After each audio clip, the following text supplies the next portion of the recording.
CityCast is brought to you by Wise, the app for international people using money around the globe. With Wise, you can send, spend, and receive up to 40 currencies with only a few simple taps and save up to 55% compared to major banks. Plus, Wise won't add hidden fees to your transfer. Whether you're buying souvenirs with pesos in Puerto Vallarta or sending euros to tip your Colosseum tour guide, you know you're getting a fair exchange rate with no extra markups. Be smart. Join the 15 million customers who choose Wise. Download the Wise app today or visit wise.com. Learn more by visiting wise.com/US/compare. T's and C's apply.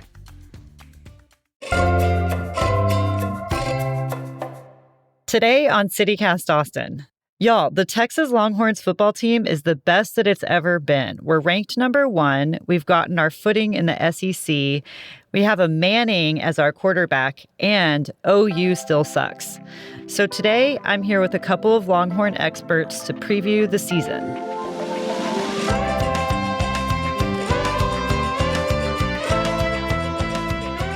It's Thursday, August 28th. I'm Eva Ruth Moravec, in for Nikki Devon, and this is what Austin's talking about.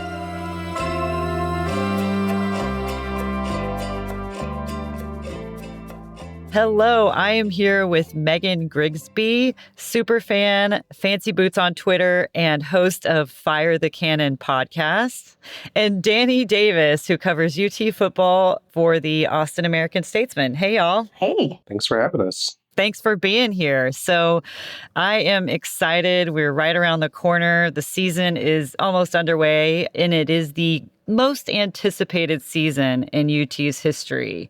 For the first time ever, we've been ranked number 1 in preseason. So off the top, tell me, why should this matter to all Austinites, whether they're football fans or not? And we could do a coin toss if y'all want to see who goes first. I'll let Megan go first, and she'll be in the stands and, having more fun on game day with a nice cold beverage than I will be. Well, that's fair. That's fair. I will be partaking in several adult beverages, that's for sure. This is certainly the most hyped and anticipated season in recent history. But I think there's just a lot behind that. You've got the Manning hype. Arch Manning era is officially here. Can he live up to the hype and the crazy expectations? I think that's playing a huge role in this. And to top it off, too, Texas has been so close to the national championship. This is the closest this program has been in a very long time. So I think it's a hungry fan base. It's a prideful fan base. We're excited to see where the program is going under Steve Sarkisian and staff. So that's all lending to this being a very, very highly anticipated season. Nice. What about you, Danny? Megan covered a lot of it, but first off, this is Texas. People tend to get excited about their football around here, whether you're rooting for the local high school or you're rooting for the University of Texas or some other colleges around the state. Football's king here, and I think if Texas had been 5-7 last year, they'd still be excited about the season. Maybe not this amount of hype, but they'd still be pretty excited. But you factor in the last couple of years, you factor in Arch, you factor in the fact that it's been 20 years since their last title, and the fans are getting a little hungry. And I'm sure there's going to be lots of replays of Vince this year as we get closer to the 20-year anniversary. And you just kind of combine all that stuff, and the SEC storyline's kind of behind us, so we don't really have that to focus on this year, and we can actually focus on what's actually going on in the field. And I think it's just kind of a perfect recipe. Plus, when you open at Ohio State, and that's the first game of the year, and that just kind of adds to the excitement and the hoopla. And it's been a long offseason. I'm ready for some football. I'm ready for this to actually get going. Well, you've both brought up Manning. We were watching him last year. Do y'all think that he's going to live up to this hype? Is it just the last name connected to this family of powerhouse football players that just adds to his persona, or is there more to that? I think it's naive to say the last name doesn't play a factor in this. I think, some Texas fans get annoyed when people say that if his name was Arch Smith, he wouldn't be getting the attention he is, but that's true. He wouldn't be, but he's also a very good player, and he was a 5-star recruit in high school. He showed flashes of brilliance when he's seen the field. Obviously, he had those 2 starts. He had that touchdown run against A&M that, kind of shut that very loud place up. Big moment early. Manning with a keeper, and Arch Manning still rumbling, banging down near the pylon. It is a touchdown. Here you go, Bill. Good call. And, he has now 3 years in the system. So there's reasons to be excited about Arch. It's up to him to actually go out there and prove it. He's yet to be a full-time starter, and he's definitely going to get baptized in Columbus right away. So we'll see. Ooh, damn. What about you, Megan? Do you think what is it about him has such a draw? Look, I'm definitely agreeing with Danny on this. The name plays. It matters. Whether people want to own that or not, it matters, right? You've got a history with his grandfather, with Eli, with, Peyton. The expectations are there because this kid has grown up around football. I mean, how many Super Bowls between, his family? It's crazy. So the name definitely plays into it. But, much like Danny said, he's got the skill set to back it up. And he's shown us flashes throughout his time at Texas. And I think it plays into it, too. He's got the media savvy. He knows how to work with fans. He knows how to talk to fans. He knows how to interact. He's been around it. Give a sideline interview. Yeah. I mean, if anyone is ready for this kind of pressure and has been prepared his whole life for this kind of expectation, I think it's Manning. I think he's ready for that. So, he's a special guy, and we're all excited to see how he performs. Danny, you've interviewed him, I'm sure, right? Like, is he different than other, people in his position in the past? I mean, I've tried to interview him. Every single time Arch steps up to a podium, there's about 400 reporters around, so it's kind of hard to get some quality one-on-one time. But I think Arch, and part of this is because of who his family is, and part of it is because he goes to Texas, and they do a very good job of training their athletes about how to handle the media. He's pretty polished. I don't think you're ever going to see a headline about something stupid Arch said. I don't think he's also at the same time ever going to give the media a lot. I think he's kind of closed off of that aspect. I think he wants to be a 20-year-old college student or however old he is right now. I think he just enjoys that part of his life. I don't blame him for that. Yeah. So I think he's just pretty trained. I think Quinn, when he was here, hated doing media, and I don't blame him for that. Really? But I think he really just resented the whole practice. So I think Arch gets it, but I also don't think Arch is sprinting up to the podium to talk to us. I think he's getting in there, getting out, not saying anything that's going to create a headline, and, moving on with his life. Yeah, it's more of an obligation or part of the job for him. When you're the quarterback of the University of Texas, you have to do it. It's just a matter of how you kind of handle it. And I think Arch will be fine when it comes to that. He's not going down on Dirty Six, acting a fool and making headlines. No. Not that we'll see. At least yet. Right. Not that we'll see. I think the worst thing he's done on campus is lose his ID multiple times, right? That was a headline. So that should tell you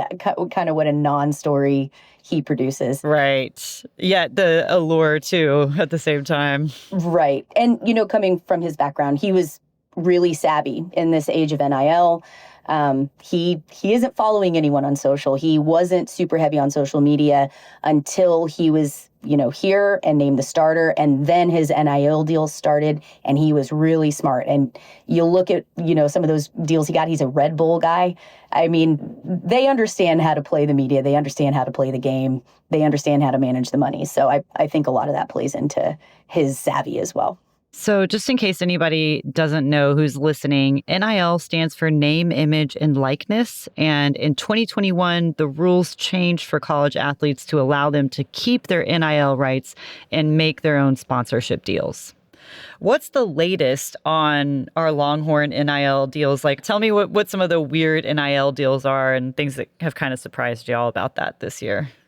I don't know how you feel about it, but I'm tired of counting kids' pockets. Like, I just don't care. Like, if some kid wants to sign a deal with whoever, and as long as it goes through the proper channels and all that stuff, like, I don't care. I'm too old to be trying to figure out how much these players are making or who's giving them what. It just doesn't matter in my life. The only thing that annoys me, I did not understand how these offensive linemen keep getting Lambo deals. We need to get these boys some trucks. Like, they're too big for these Lamborghinis. So that's like the one thing. Whenever I see, I think Connor Robertson may have a Lambo deal this year. I'm just like, come on, man, get that young man a truck. So let's find him that dealership. That's the only thing that ever annoys me about NIL. But Arch, whoever. No one wants to see you fold yourself into a Lamborghini. No. So, I mean, yeah, it's the era of influencers too, where you can get paid for, doing anything online. So it kind of makes sense that they should be able to tap into that too for their talent. Megan, do you have any thoughts on the NIL deals out there? Maybe this is an unpopular opinion, but college football is a multi-billion-dollar industry. And for decades, the schools profited off of these kids' work and their name. So I'm cool with it. Get your money as long as it's not a distraction.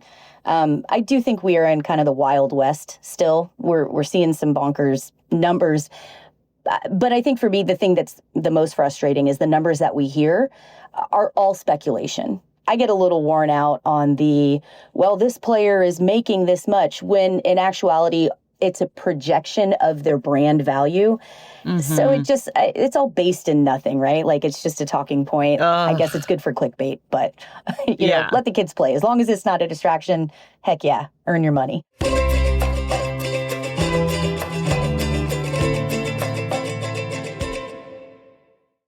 We're coming up on the first game of the regular season up against Ohio State. So Thomas Jones at The Statesman recently predicted how the Longhorns would do in every game this season.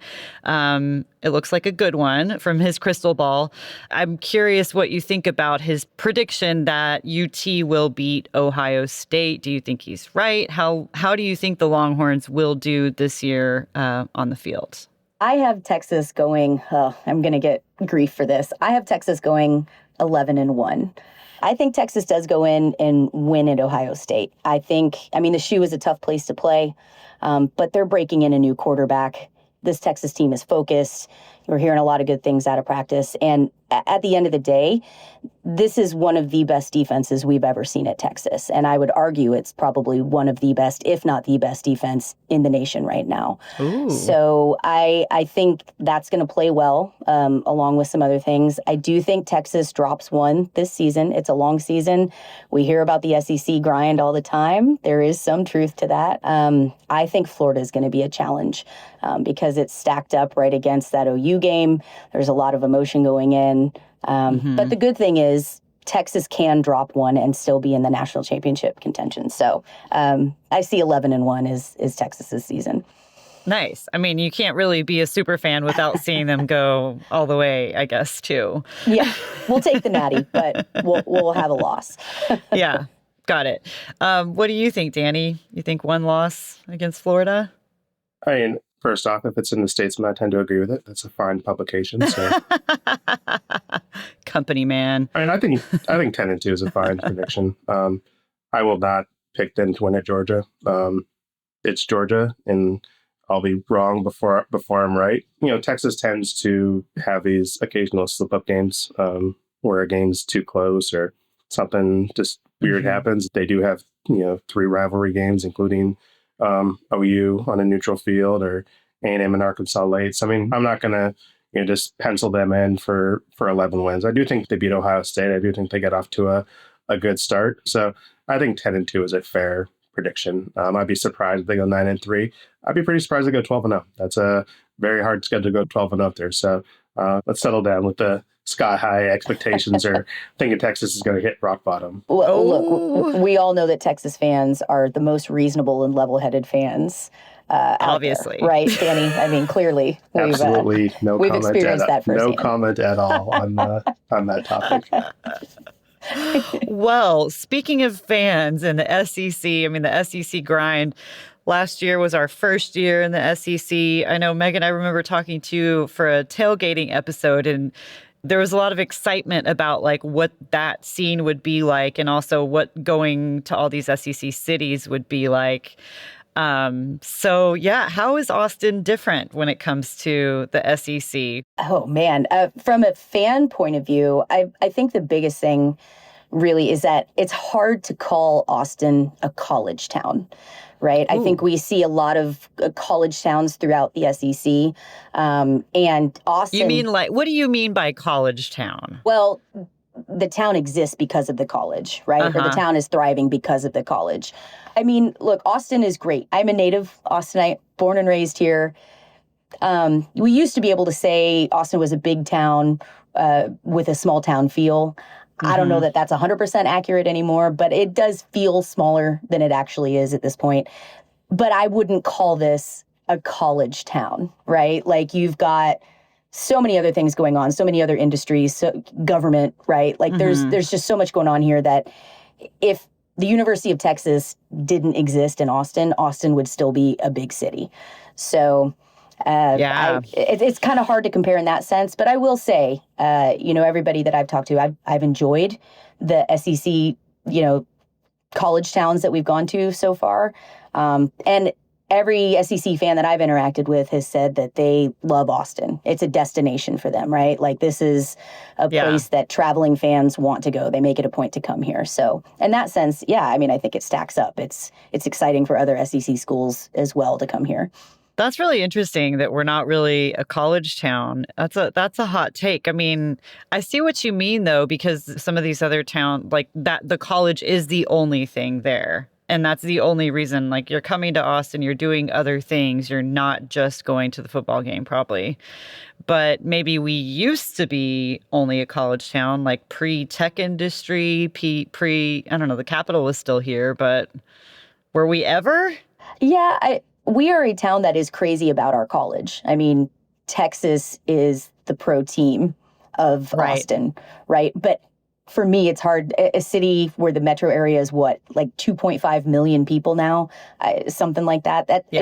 I don't think you can call that a college town. There's two SEC schools that aren't in college towns. It's Texas and it's Vanderbilt. That's Austin. That's Nashville. Those are, as Megan said, we're hearing from other fans, those are destination cities. No one's looking forward to going to Oxford. No one's looking forward to going to, South Carolina. I mean, those are places you go to watch games, but those aren't circled on anyone's calendars. Austin does not shut down when the University of Texas is out for the summer.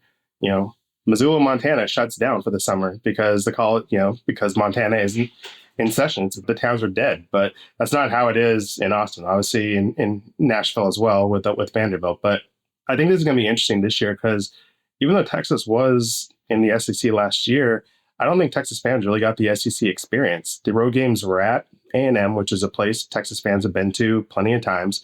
It was at Vanderbilt. People have been there plenty of times. I know I'm forgetting someone. It was Arkansas. Arkansas, which people have been to, they'd been there 3 years beforehand, and the old Texas fans have been there plenty of times to Fayetteville. But this year, Lexington, Kentucky is going to be a new experience. Gainesville, Florida is going to be a new experience. Starkville, Mississippi, that is going to be a new experience. So Athens, Georgia, that is going to be a new experience. So I think Texas fans like to travel are going to get an SEC experience this year. They got a taste a couple years ago when they went to Alabama, but this season, this is going to be the SEC just because how the road schedule played out last year. Do you expect UT fans to travel to all those places? Yes. I know. I mean, we know Megan will be there with her dogs. I give Texas fans a lot of grief, but one thing I cannot give them grief about is that is a fan base that travels, as a fan base that is passionate about their team. Every once in a while they slack. I thought they slacked a little bit at the Peach Bowl last year, but they were saving their money for bigger and better things down the road. But I'd expect to see lots of burnt orange in those cities. Maybe not Mississippi State because that's Starkville in October. October's October's a month. Texas is on the road every single week in that month. So I mean, there would be maybe some fans taking off the Lexington or Mississippi State trip, but Georgia, get ready. Lexington, get ready. Gainesville, get ready. I think the Texas fans are going to be going for those ones. So if you're a scalper, get ready to make some money because Texas fans will be heading to those games. You agree, Megan? Yeah, I mean, I think Texas fans travel really well. I can say this, last year at Michigan, I would estimate there were easily 30,000 Texas fans in the Big House. I mean, it was a solid third of a very large stadium with Texas. I've been to Notre Dame, years ago. Wasn't a great outcome of the game, but talked with some Notre Dame fans there. And I mean, I was getting text messages from them in the first quarter saying, "Oh my God, I believe. I've never seen fans show up like this." Wow. So yeah, I mean, huge shout out to Texas fans. We do travel really well. What's the one game that you're looking the most forward to? It sounds like Florida's going to be a good matchup. Georgia. I think Florida's pretty high on that list for me. That's one that I haven't been to. And I am excited to see. I mean, they've got some pretty rabid fans too. So I think it'll be interesting to see how they do things in Gainesville. I will say Georgia, for me, I'm just bitter about how Texas and how things have gone. So I feel like that game is definitely circled as a revenge game, right? Ooh, but yeah, overall, I think Florida, I'm excited about Florida. And what about hosting? Which fans are you looking forward to seeing here in Austin? Oh, man. There's one answer to this question. Come on. There is. I will say our home slate is not as enticing as maybe some home slates we've had in years past. But the fact that we have Arkansas coming in November, followed immediately by A&M, I think there's been a lot of trash talking between those programs and those historied rivals, right? So, yeah, it'll be fun to see Arkansas come in, but it'll certainly be fun to have the Aggies in DKR. We hear all the time about, they like to talk about how loud Kyle Field is. So it'll be fun to show them what DKR is all about now, because they haven't been here since all the new renovations and everything. So it gets pretty noisy there too. Danny, any games that you're really looking forward to? The press box? Who has the best press box in the SEC? Well, we're actually going to be in the new press box at DKR this year, so we'll see how that looks this season. But I mean, obviously the Ohio State trip will be, I guess when you're, media, you just kind of want to, see some of these historic big news. I wasn't on the beat when Texas went there in 2006. I was in college. So I'm looking forward to seeing what the horseshoe's all about and what these Columbus fans are all about. I hear they get kind of rowdy up there. And obviously, the A&M game at DKR is going to be awesome. Texas fans don't like to admit this because they don't want to give A&M fans any credit, but I thought that environment last year at Kyle Field was incredible. And I thought it was loud. When Ethan Burke made that stop, late in the fourth quarter. Nothing! Texas makes the stop. Ethan Burke got there. And the Longhorn defense again rises up. I mean, that place was both loud from the Texas fans that were there, but also, dead quiet from the A&M fans that were have been loud the entire evening. So I'm looking forward to seeing that flip and seeing what the Texas fans can bring and how many A&M fans they refuse to sell their tickets to. So that'll be interesting as well. Because Texas, for being as prideful as those Aggies are, there are a lot of Texas fans that managed to find a way into that stadium. So they were obviously buying some tickets. So we'll see if Texas fans can shut them out when they come, the day after Thanksgiving. So this whole schedule is pretty cool, I think, both from some of the home games in November and the entire road slate, except for a couple of weekends in October. Yeah, the change in sound in Kyle Field was pretty amazing. We didn't mention OU once, which is since apparently that's the greatest rivalry of all time. That's also on the schedule. I'm sorry, who? yeah, OU, right? Look, as far as OU goes, they are our rival, no question. I'm not going to play like they're not, but I think given the past few performances, I know there's a lot of attempted hype coming out of Norman right now, but I'm just not sold that OU is the hardest game on our slate. That is a game that anything can go crazy. Anything can happen. Emotions do run high in that game, but Coach Sark seems to have Brett Venables figured out pretty well thus far. So I think there are other games that are, again, Georgia. Texas hasn't been able to get over that Georgia hump yet. We got Florida at home for the first time. We've got, the historic rivals coming back to DKR. So, yeah, it is kind of funny how OU is getting lost in that mix. We don't really care about y'all anymore. Well, last question. What's your top takeaway for people in Austin who either follow the Longhorns or are totally ignorant? Sure.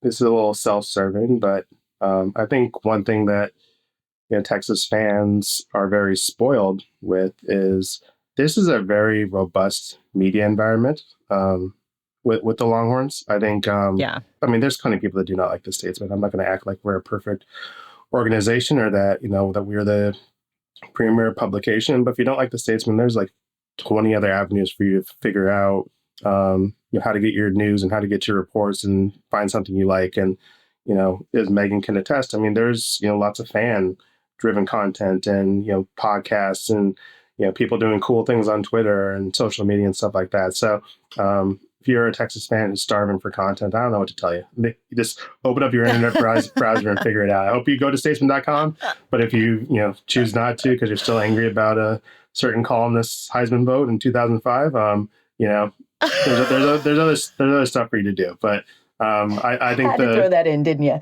Oh, people are still angry about it. I still hear about it. It's ridiculous. But you're not going to be wanting for coverage. There's plenty of it out there. Megan, last impressions for you? Yeah, I think the hype is warranted. It's awesome to be excited. Everybody be excited, but also remember, it's a college team. These are college kids. No one's perfect. So let's at least do our best to support them. And remember, the first, bad play or interception is not the end of the world. We're going to be fine. This is going to be an amazing Texas team. So enjoy the ride. There's a lot of fun football coming up. There's a lot to do. CDC has done an incredible job building that game day experience. So get to campus early. Enjoy everything that Texas has to offer, because just like Texas fans are spoiled with the media coverage, we're also spoiled with the game day experience. There's a ton to do. The Longhorn City Limits, the Smokies, Midway, Bevo Boulevard. If you can't find something to do, even for free, like before and sometimes after the game, then you're not trying hard enough. So enjoy the ride. Try to have fun doing this. It's going to be a hell of a season. And also don't forget to hydrate. It gets real hot. Thank you. Yes. Yeah. And it should be fun. I mean, that's what it's all about. And you mentioned CDC, Chris Del Conte, our athletic director at UT, and there was just news that he's going to stick around. So I guess we can be expecting these fun fan experiences to get even bigger and better over the years. More drone fireworks, please, is what I want to see. Those are always the best. Awesome. Well, hook 'em horns. Hope it's a great season for everyone. And yeah, we'll see y'all out there. Thanks so much for your time. Ava Ruth, thanks so much for having us.